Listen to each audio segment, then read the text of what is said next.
Hello again, YouTube. 8 Best Cards back here again with another really simple card force. Okay, so this is another way of enforcing the top card. In our case, the Ace of Clubs. So what you're going to do is just have the spectator call it stop wherever they want. Stop right there. Thank you very much, Mr. Spectator. You just got us cut right to the Ace of Clubs. Okay, so how this is done. Swing cut a pack off, and you want to swing cut from whatever hand you don't like holding breaks in. If you want to hold your break in your left hand, swing cut from the right, because you're going to swing cut the pack, lock it in, and you're going to catch a pinky break. You're going to place the rest of the pack on top and catch a pinky break. Now what you want to try and have happen though is you don't want the front of the pack to look all sideways like that, like two different packs, or lifted up like that. Okay, so what you're going to do is swing cut, catch a pinky break, and really what you're going to do is you can have your index finger lengthwise like that, or what I do is I actually curl it. I curl it underneath the cards. So one more time, if you have the Ace of Clubs there, and you want the spectator to call it stop, to swing cut the pack, do a little misdirection. You can say, okay, so what's your name? And then when they're telling you their name, or how old are you? And as soon as you do that, you're going to cut the pack. And you see there, you can't really tell that it's two different packs very much. So then wherever the spectator calls out stop, let's say they call it stop there, then you're just going to come over and take from the break. They call it stop here, but you're going to take from the break. And they'll always have the top card. So one more time, the spectator calls out stop, and you give them their card.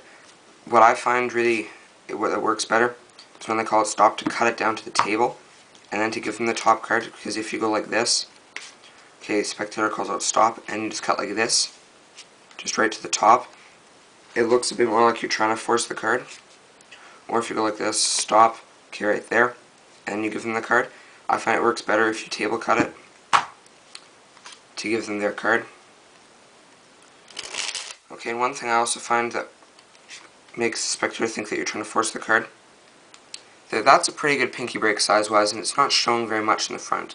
Also, if you're worried about that, you can just tilt the deck down so they can't see. And what you also don't want to do is you do not want to come over with the other hand and hold on top the whole time and have them call it stop, because then it looks like you're just going to take off from the break wherever it is. Right there, that's the tiniest break ever. So have them call it stop, take from the break, and they'll have their card. So that's called the Riffle Force. It's a really fun force to do. And also what you can do actually, if you're doing this camera, not to someone live, so what you can do before you start the camera, do a swing cut and hold the break. You can set it up as much as you need, and then start the camera and say whatever you want, have them call it stop, and have them cut to the card you're going to force. Okay, so that's the Riffle Force.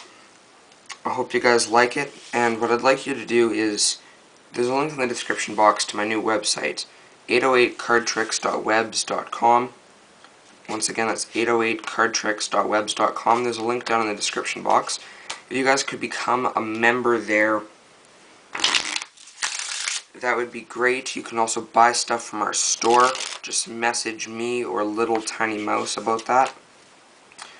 So that is the Riffle Force, and that is our website. I hope you guys enjoy them both. Stay tricky. See you next time.